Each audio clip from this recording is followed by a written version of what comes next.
करेंगे which is about represent the flowing number on number line.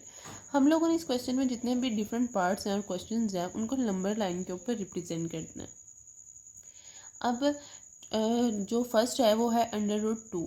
हमारे पास है इसका आंसर ऑलमोस्ट आता है, इसका जो √2 का आंसर है वो ऑलमोस्ट आता है 1.44। जो 1.44 है ना वो मोस्टली 1 और 2 के बिटवीन आता है, लेकिन आपने इसको डेसिमल फॉर्म में कन्वर्ट नहीं करना, कन्वर्ट करके नहीं लिखना। ये क्वेश्चन आपका होगा थ्रो ज्योमेट्रिकल कंस्ट्रक्शन से। इसी वे से करने से मार्क्स मिलेंगे। सिंपल डेसिमल की फॉर्म को अगर सिंपल डेसिमल की फॉर्म से अगर हम करेंगे तो हमारा क्वेश्चन सही नहीं होगा और हमें मार्क्स नहीं मिलेंगे। अब यहाँ पे मैंने ये बनाई हुई है, इसमें आपने यूज़ करना है पाइथागोरस थ्योरम। अब इस क्वेश्चन को सॉल्व करने के लिए ना हम लोगों ने पाइथागोरस थ्योरम यूज़ करना है। अब आप लोगों को पता होगा पाइथागोरस थ्योरम क्या होता है।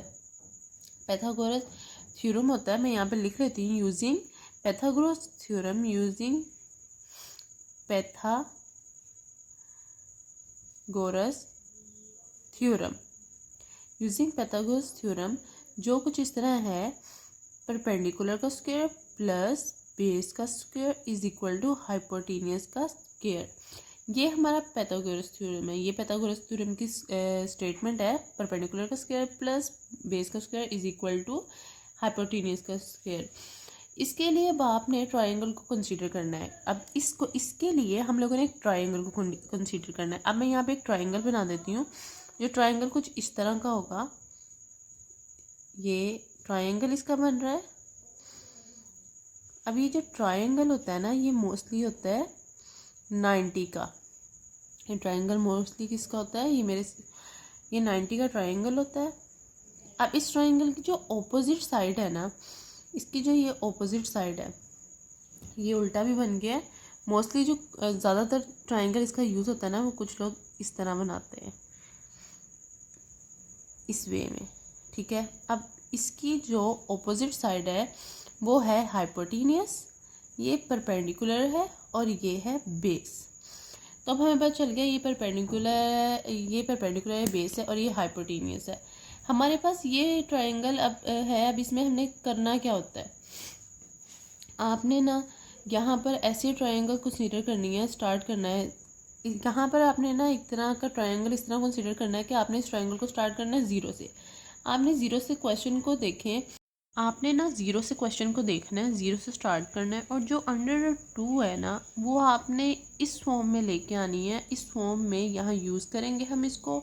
अब ये जो स्टेटमेंट है ना, perpendicular square plus B square plus hypotenuse, अगर मैं इसको इस फॉर्म में लिख लूँ कि मैं परपेंडिकुलर को 1 ले लूँ, 1 का स्क्वायर, प्लस मैं बेस को ले लूँ, बेस को भी 1 का स्क्वायर ले लूँ, तो इनका जब स्क्वायर भी लेंगे ना तो ये इक्वल आएगा 2 के। अब यहाँ पे तो आंसर 2 आया है। तो अब हम लोग इसके ऊपर एक और रूल ना लगाएंगे जो कुछ इस तरह होगा। जब वो रूल लगेगा कि वो रूल इस तरह होगा कि यहाँ पे अगर हम इसके ऊपर √ ले लें और फिर स्क्वायर भी ले लें, तब भी ये 2 ही आएगा। तो अब हम लोगों ने करना क्या है, तो अब हमें तो इतना तो पता चल गया, जो हाइपोटेन्यूस है ना वो एक्चुअली है क्या, वो है √2। अब हम लोगों ने स्टार्ट कैसे करना है, हम लोगों ने स्टार्ट करना है 0 से। अब ये जो एक नंबर लाइन है ना, इस नंबर लाइन के ऊपर जो 0 से लेफ़्ट जितने भी होते हैं ना वो सारे होते हैं नेगेटिव के, और 0 से राइट जितने भी होते हैं ना वो सारे होते हैं पॉजिटिव। अब 0 से जब हम स्टार्ट करेंगे ना तो जो हमारी बेस है ना वो है 1। तो लाइन पे हम लोगों ने बेस को, तो जो लाइन पर देखा जाए तो जो बेस है ना वो 0 से लेकर 1 तक बनती है, ठीक है। अब जब 0 से 1 तक बेस बन रही है ना तो हम लोग इसको यूं कर लेंगे, यहाँ तक हमारी बेस बन गई, ठीक है। अब 0 से 1 तक होगी हमारी बेस। अब इसको हम लोग क्या कहते हैं, यूनिट भी बोलते हैं, या फिर हम लोग इसको लेंथ बोल लेंगे, 1 लेंथ या 1 यूनिट, ठीक है। अब नेक्स्ट है जो हमारा परपेंडिकुलर है वो भी 1 के इक्वल है, और परपेंडिकुलर जो होता है वो वर्टिकली यूज़ होता है। वो किस तरह यूज़ होता है, वो वर्टिकली यूज़ होता है। तो हम यहाँ पे 1 के ऊपर परपेंडिकुलर वर्टिकली परपेंडिकुलर बना लेंगे, ठीक है। ये हमारा वर्टिकली परपेंडिकुलर हम लोगों ने, और जो ये हमारा परपेंडिकुलर है ना, पहले हम लोगों ने जो 0 से 1 तक इसको मेजर करना है। मैयर करके जितनी मेजरमेंट होगी ना 0 से 1 तक इसकी जितनी लेंथ होगी उतनी ही लेंथ हम लोगों ने यहाँ पे वर्टिकली परपेंडिकुलर की लगानी है। ये नहीं कि अपने से लगा देनी है, हम लोगों ने पहले इसको 0 से 1 तक मैयर करना है बेस को, फिर हम लोगों ने उतनी लेंथ लगानी है परपेंडिकुलर की। ठीक है,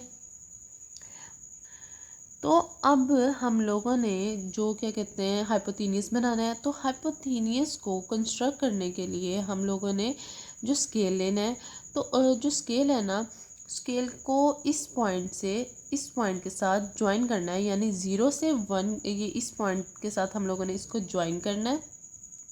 अब जब हम इसको ज्वाइन करेंगे ना तो ये कुछ इस तरह आ जाएगा। ठीक है, अब जो उनसी ये वाली लाइन है ना, ये इक्वल होगी √2 के हाइपोथेनियस के। ये किसके इक्वल होगी? √2 के हाइपोथेनियस। लेकिन हमें तो आंसर चाहिए अंडर लाइन क्या कहते हैं नंबर लाइन के ऊपर। अब हम लोगों ने क्या करना है, अब हम लोगों ने यूज़ करनी है कंपस। हम लोगों ने जो कंपस है ना उसको यहाँ पे प्लेस करना है और फिर उसको ओपन करना है। जो उसकी पेंसिल है ना उसको यहाँ पे रखना है। इजीली आप लोगों को समझाने के लिए हम इन पॉइंट्स को नाम दे देते हैं। इसको हम कह देते हैं ए, इसको हम कह देते हैं बी। यानी हम लोगों ने जो प्लेस करनी है ना कंपस यहाँ पे रखनी है 0 पे और उसको खोलना है बी पॉइंट के ऊपर, पेंसिल उसकी बी पे रखनी है। फिर हम लोगों ने उसको करवाना है मूव। जब हमने इसको मूव करवाना है ना तो यहाँ से हम लोगों ने 0 से कंपस नहीं हटानी, हमने उसको ये इस तरह मूव करवाना है। और जब वो मूव होगी ना तो कुछ इस तरह की आर्क बनेगी, कुछ आर्क बनेगी इस तरह की। अब ये जो सी आर्क है ना, ये नंबर लाइन पे जिस पॉइंट पे इंटरसेक्ट कर रही है ना वो हमारा आंसर है। तो ये इस पॉइंट पे इंटरसेक्ट कर रही है ना, तो मतलब यहाँ पे हमारा आंसर है। तो मैंने आप लोगों को स्टार्ट में कहा था जो √2 है ना उसका आंसर आएगा 1 और 2 के दरमियान में। तो यहाँ पे जो आंसर आ गया वो है, ये है √2 का आंसर। यहाँ पे हमने इसको पॉइंट कर लिया और यहाँ पे √2 लिख दिया। अब इस पॉइंट को हम नाम दे देते हैं P का। ठीक है, और हम लोगों ने यहाँ पे हम लोग लिख देंगे पॉइंट P शो रिप्रेजेंट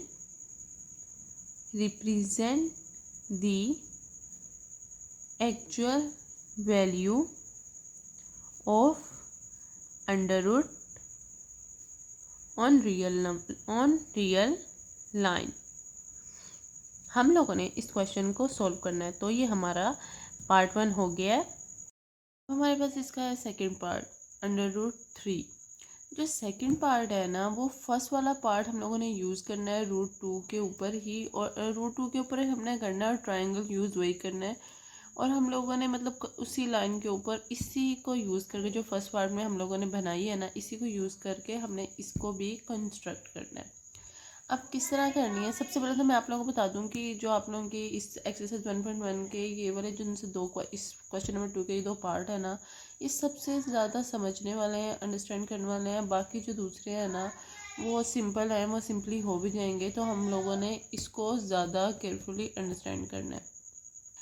अब हम लोगों ने इसको भी सोल्व करने के लिए ना √3 को हम लोगों ने यूज़ करना है पाइथागोरस थ्योरम।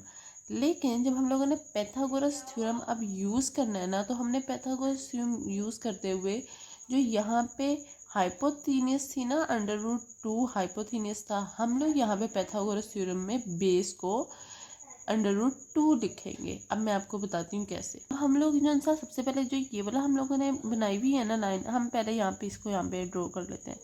पहले तो 0 से लेके 1 तक इसके अंदर बेस थी, फिर ये हो गया परपेंडिकुलर। हम लोगों ने ये बात याद रखनी है कि हम लोगों ने पहले इसको मेजर करना है, जितनी इसकी लेंथ हुई उतना ही परपेंडिकुलर बनाना है, खुद से नहीं बनाना। फिर हमने इसको ज्वाइन किया था, ये था A, ये था B। फिर हम लोगों ने यहाँ पे आर्क रख के यहाँ तक यहाँ पे आर्क रख के B के साथ B पे पेंसिल ओपन की थी और यहाँ से एक आर्क बनाई थी जिसे हम लोगों ने कहा था √2। ठीक है, तो अब हम लोगों ने यहाँ पे क्या करना है, हम लोगों ये भी हमें पता है हमारे पास ये भी √2 थी, ये तो आंसर आया था ना, ये 1 था और ये भी 1 था। अब हम लोगों ने इसको रखा है इस क्वेश्चन में बेस, तो हमने इस बेस के ऊपर परपेंडिकुलर ड्रा करना है। और जो हम लोगों ने जब इसके ऊपर परपेंडिकुलर ड्रा करना है ना, तो मतलब √2 है वो एज अ बेस यूज़ हो रही है। तो सबसे पहले तो हम लोगों ने देखना है इसके अंदर पाइथागोरस थ्योरम यूज़ हो रहा है। और पाइथागोरस थ्योरम क्या है, perpendicular square plus base square is equal to hypotenuse. तो परपेंडिकुलर हमारे पास क्या आ गया, 1 का स्क्वायर, वो हम लोगों ने वही रखना है। तो बेस हमारे पास आ गई √2 का स्क्वायर और हाइपोथेनियस यहाँ पे इक्वल होगा √3 के। तो अब हम लोग इसको सोल्व करके भी देख रहे हैं ना इन दोनों को, तो हमारे पास इन दोनों का आंसर इक्वल आएगा। हम लोगों ने क्या करना है, हम लोगों ने लेना है एक डी, और डी को हमने इस तरह यहाँ पे प्लेस करना है, मतलब इस वे में हम लोगों ने डी को प्लेस करना है। जब हम डी को इस तरह रखेंगे तो जो डी का 0 होगा ना वो यहाँ पे आ रहा होगा। अब जो डी का 0 है यहाँ पे जब हम रखेंगे ना, तो हम लोगों ने देखना है कि 90 का एंगल किस साइड पे बन रहा है, कितनी जगह पे, कुछ यहाँ पे 90 का एंगल बन रहा होगा। अब हम लोगों ने क्या करना है, हम लोगों ने इस बी को इसके साथ ज्वाइन कर देना है। हम लोगों ने ये करना है, हम लोगों ने बी को इसके साथ कर देना ज्वाइन। लेंथ हम लोगों ने जब इसको ज्वाइन करना है ना, तो लेंथ हम लोगों ने उसकी इतनी ही रखनी है जितनी इसकी हो, ठीक है ना, इसकी हो या फिर इस बेस की हो। ये क्योंकि इस क्वेश्चन में हमारी बेस ये थी, तो जितनी लेंथ इसकी होगी हम लोगों ने इसको ज्वाइन करते हुए इसकी लेंथ इतनी रखनी है। फिर हम लोगों ने इसको यहाँ से यूं करके 0 के साथ मिला देना है। तो ये हो गई अब यहाँ पे बेस, ये हो गई बेस। अब ये बन गई बेस, ये बन गया परपेंडिकुलर हाइपोथेनियस। अब इसको हम नाम दे देते हैं सी का। अब हम लोगों ने यहाँ पे रखनी है कंपास, 0 पे रखेंगे, सी पे इस कंपास को ओपन करेंगे और फिर हम लोगों ने इस कंपास को मूव करवाना है। 0 से हम लोगों ने इसको नहीं हटाना, लेकिन हमने इसको यहाँ से मूव करवाना है और यहाँ पे बनानी है एक आर्क। ये 2 से आगे नहीं जाएगी, 2 से थोड़ा पीछे ही रहेगी, 2 के पास बनेगी।